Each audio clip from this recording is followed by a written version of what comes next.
Hello. I wanted to quickly go over my build over here. I am playing Detonating Arrow Explosive Trap, but as you can see, I'm wearing a bow and my detonating arrows are actually lightning and it's dealing damage. It's actually good. It looks like we're running out of mana the whole time. I can assure you, we're not really.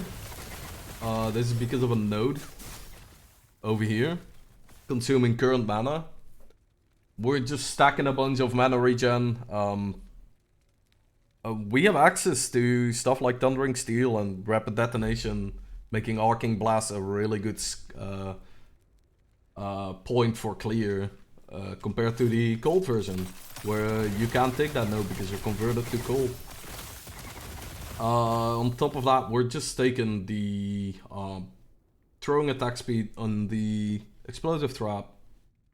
We're taking the shred. We're taking these two. With this, we throw 3 traps because of that. Obviously, this needs to function, so we're taking detonating arrow over here with the bow damage per dex. This is what makes the build tick in the first place. Our shift is just a standard shuriken setup. Then the shurikens give us armor. They are converted to lightning just for cosmetic reasons. It doesn't really do anything. Take a little bit of fizz and poison shred here, and then we make a full pierce so they don't disappear if we walk into monsters. Smoke bomb, we cap our crit chance, increase the duration. We go for the glancing blow with enough or as much frequency as we can. Make it a little bit growing and bit bigger area over time. This point you would normally not take if you're not on 21. We're on 21 because of a gambit of the erased soul of an erased rogue. I mean, that is the reason why. Because we need to get 23 points in detonating arrow to reach everything that's good, and then have at least 2 points in arcing blast to make that feel good. So, this smoke bomb just caps it, the crit chance, and then we take the cleansing elements to have a cleanse in our build.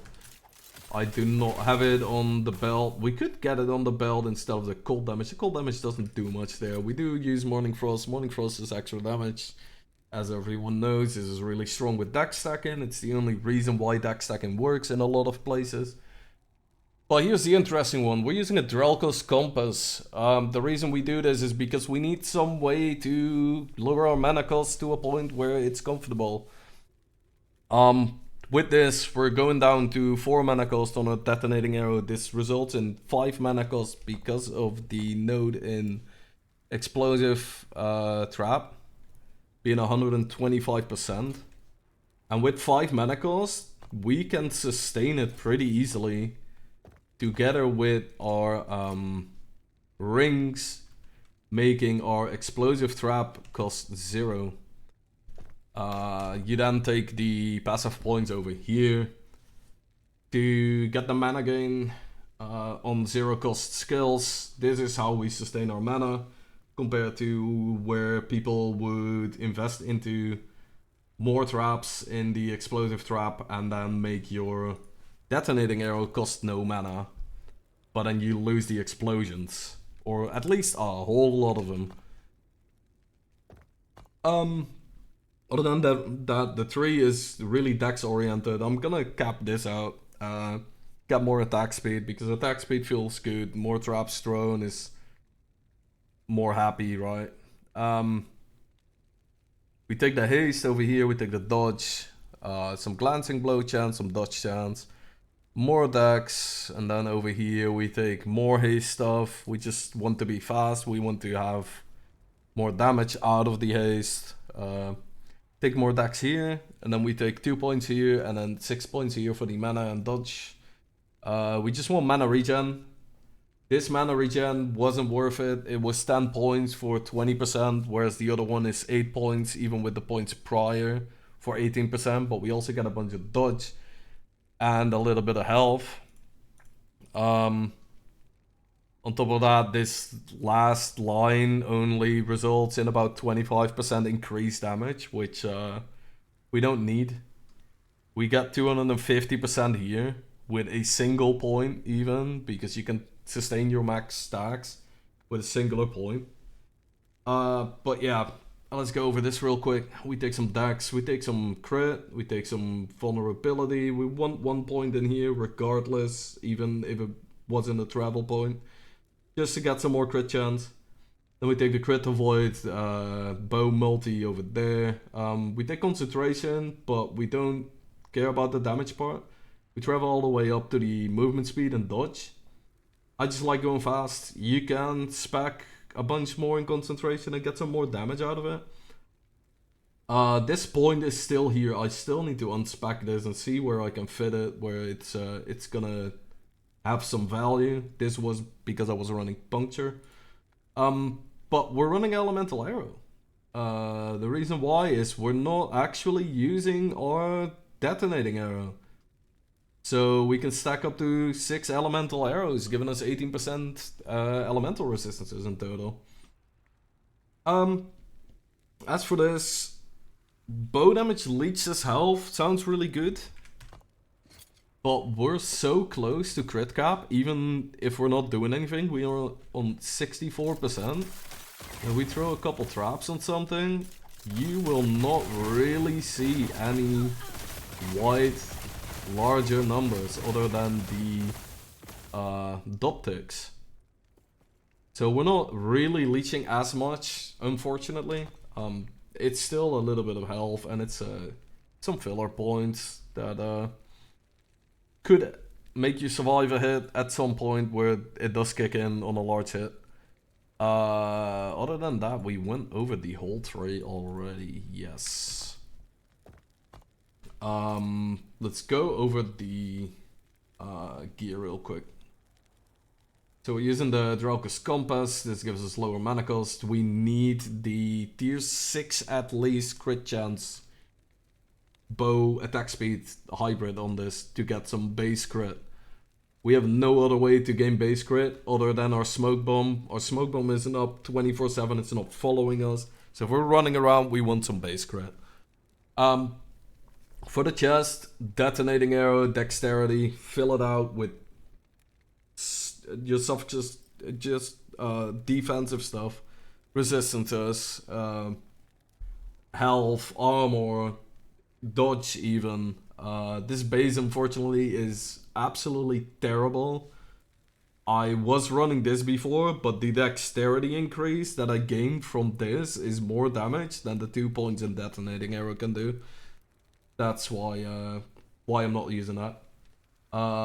Peak of the mountain we already went over. It gives us a lot of crit. Some all attributes is also nice. You want dex and increased health on here if you have a 2 LP. If you have a 3 LP, you want dex, increased health, and flat health, most likely. 4 LP, increased damage with bows or vitality. The amulet is the base is the best base for DPS. You want tier 7 crit multi on this because it's hard for us to find crit multi in places. The only other way to really reliably get crit multi is this quiver base, which I am not using right now because I can't find a tier 7 dex on that. Other than that, we want some mana regen on the other prefix. And then fill it out with health, resistances, and stuff like that. Everything that makes you more or less likely to die, basically. Same with the quiver. The prefixes are completely damage based, so they are gonna be tier 7 dex and bow damage. You could go for a flat damage like cold or lightning here. Doesn't really matter, either one works. This base is the second best base for this build. The best one would be this base because we are lacking a lot of crit multi. We're not really high on that number. Rings, we need 1 tier 7 throwing mana cost. And then we need to seal another tier 1 to make it go to a total of -8, which then puts us on 0, and it makes this node work so that we can sustain our mana. For the bow, by the way, other than that crit chance, the other ideal thing you want on a 2 LP would be bow damage. Not so much this crit multi or lightning pen. Actually, you would want crit multi, yes. You want crit chance, crit multi. I don't know why I said bow damage. The third option would be bow damage, but I wouldn't recommend it. For the suffixes, it's lightning pen or cold pen. Both work. Other than that, there's not really much there. I don't think a bow can get frailty on hit, so unfortunately that's not an option. For the belt, we want the Spider Silk Sash because we need cold resistance. It is really good. If you can cap your resistances, another good belt, or even your best belt, would be the Jungle Queens, and then fill it up with some mana regen and some other resistances. The cold damage on this could be replaced with a cleanse on potion use. That would be a really good option. The other ring, same thing as here. You need a little bit of mana regen on either one of these, and then throwing attack speed is the best thing you can get here. Fill it out with some dexterity and make sure it has that sealed minus mana cost. Gloves are really straightforward. We need throwing attack speed, and this is one of 3 places where you can get it on an affix. So we are looking for it. Best option would be a swaddling of the arrays with throwing attack speed tier 7 and dexterity tier 7 for your damage output. Other than that, this already gives you up to 6 all attributes. So this is pretty much a tier 4. It can roll up to tier 4 dexterity just on its own. It doesn't even need to have dexterity in a way. On top of that, you get some cast speed, which is really good. Some other options are getting some crafted ones. This mana regen base is pretty nice. Gives you some more room to maybe drop some mana regen somewhere else if you feel like your mana regen is more than enough.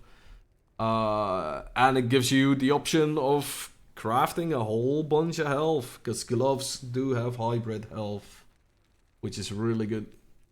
Same goes for the belt and boots. They can roll it as well. For the boots, Morning Frost, tier 7 movement speed is probably the best thing you can get on here. You can get the experimental either frenzy or haste mod on this as well, would be nice. Dexterity, and then for the suffixes,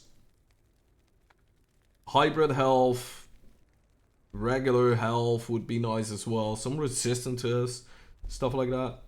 And then for the Gambit of an Erased Rogue, I am purely using this because this chest doesn't bring me to 23 Detonating Arrow. And I happen to roll dex on it, so it is just a good one for me. But yeah, you're looking for dexterity and critical strike multiplier, like this one that I crafted over here. The other option, once you reach 23 levels in Detonating Arrow, is to drop the Gambit of an Erased Rogue, go for an Asenoid Sphere, and then slam a crit multi and dexterity into that. That would be most likely your most damage output you can have. Honorable mention, Throne of Ambition, you're still dealing a lot of cold damage even though you're not converting. So it does do bits. You do gain a lot of damage out of this. On top of that, you also get a lot of armor. So it's a good option. I just think that for now, I just want health and I want resistances. The boss fights aren't hard just yet. I'm sitting at like 250 corruption For now, we're not pushing like the big 500, 1000 just yet. I don't think this build will reach 1000. Let's be realistic, right? Defenses on a marksman are a bit weird, especially when you're locked into not being able to use low life, for example, and take the morning frost out. This would be an option in some other cases if stuff worked. Which unfortunately it doesn't with the quiver that gives you pen when you use a bow skill, and then pen when you use a trap skill or throwing skill. It would have been a nice niche case to actually play it without Morning Frost because you get so much pen that it's worth it. But yeah, that's going over the items and the little options that you have here, I guess. I did talk about this, right? This is just other options that you have for the amulets. Quiver, same thing. Multi is the best base you can get. Body armors has some good options. The most offensive one, most damage based one would be the falconry armor because it rolls up to 8 dex, I think. Yeah, 8 dex. A good defensive option and a little bit of utility because you get some mana regen will be Elite Regalia. It's not a bad one. If you get a tier 7 or a tier 6 detonating arrow on that, it is worth using, definitely. I mean, I'm using this, right? This is arguably one of the worst rogue body armors in the game, so it's not like the base matters that much, but it can give you a lot of extra power in other places. Defensively, this is the best chest that you can have, the best body armor. It gives you the most amount of armor and it gives you chance to receive a glance. It gives you a glancing blow chance, right? Which if you can, the more consistent you can have that on 100% all the time, the better.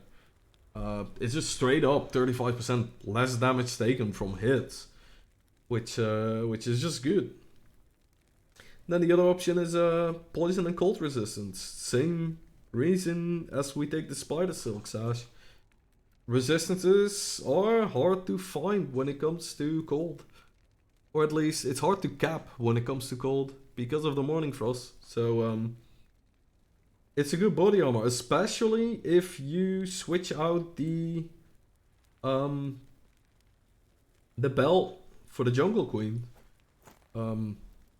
This is a decent option to be able to do that. Other than that, we have the idols just being full defensive, health, resistances everywhere. Blessings, for now I'm still fully defensive. I'll change out what I can over time.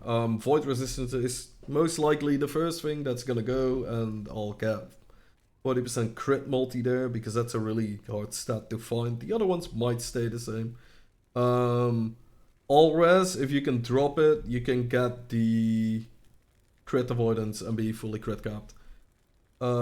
This one I could go for lightning damage, cold damage, or even the higher stun chance one, just to stun a bunch more. This one, physical resistance, if you can cap it out any other way, you would go for the percentage armor. Yeah, let's quickly go into, let's do this one. Let's quickly show what it does.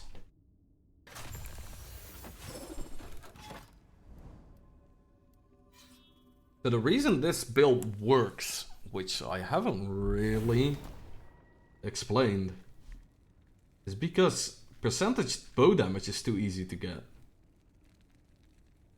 We're sitting at just throwing a couple traps, 500, 600, just running around. Like, we're on 600% bow damage, so any damage type that we deal is fine. That was a little bug. I still don't know what causes that, because sometimes when I try and shift, I got stuck in the ground.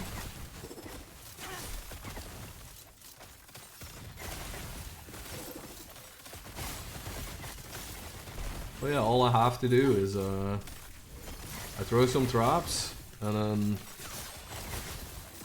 they all die.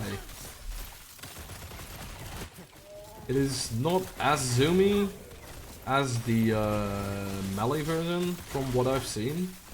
It might be more zoomy, I'm not too sure, especially if you can get the boots with the haste mod. It should be more zoomy, I'm pretty sure it should be. I'll show you what it does on this as well. So it's just that, like it's one combo. If all of them go off, the exiled mages just fall over and die. Like I said, this isn't 500 corruption.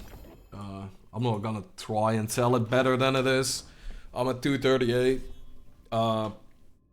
Defenses need to go up, basically.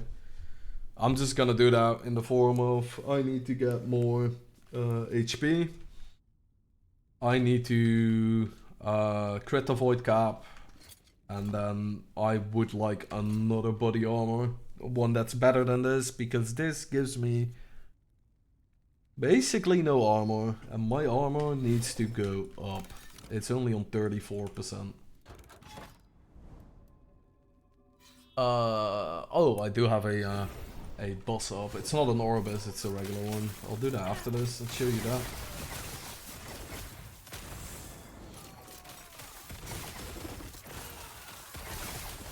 Just running around, your mana isn't ever dropping below 0. Some freak cases, it's gonna be there for like 0.01 second. On boss fights, sometimes you won't be able to shift out or anything. Like if you need to shift or if you need to smoke bomb again, you do need to do it after your traps went off. So wait like a split second. You can't just stand there like this and then just spam the buttons, because as you can see they will sometimes be out, right? You are hitting the boss, so you do gain mana back as well.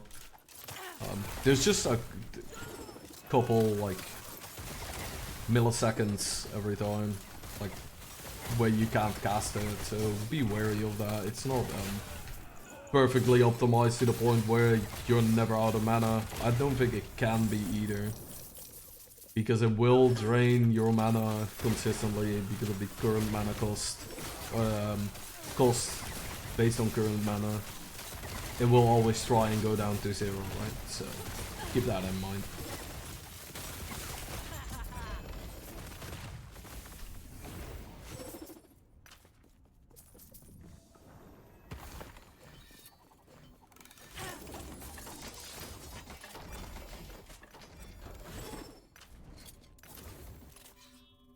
Yeah, let's do this.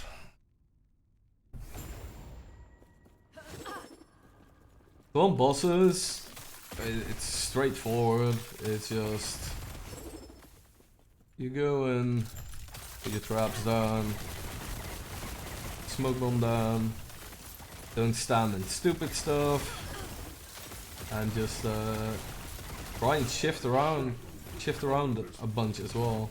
There's the bug again where I'm stuck with the shift.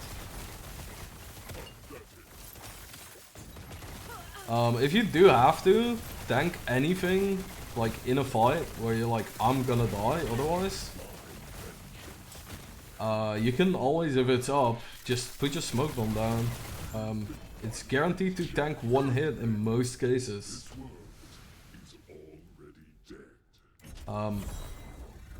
There is a case that I figured out the hard way, that it doesn't work. Which is the Jilra explosion. The big boom. You cannot tank that. That does not work with the Silver Shrouds, unfortunately. But yeah, that was the little showcase.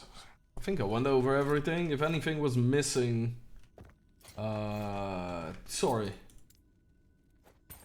I'm not good at making these videos. I don't really make those videos. I just wanted to showcase another way to play this skill that I think out of everything that we got this patch that isn't completely new, um, I think it's a good thing. I think it's a really cool interaction to give an old skill an extra use in the game, because detonating arrow before 1.0 was really not in a good place, being bugged half of the time as well. Um, so yeah, I love that it's a thing now, and I love that you can actually play it in so many different ways, and people are finding different ways every single time. The the guy that's doing the dagger version has found 3 different ways to do his defenses so far. Uh, there's just so many options, so I'm happy to show you another option, and I hope you enjoyed this and maybe even try it out. So yeah, thanks for watching, and I'll see you guys maybe in the next video if I like this enough, and I'll keep playing it. Bye.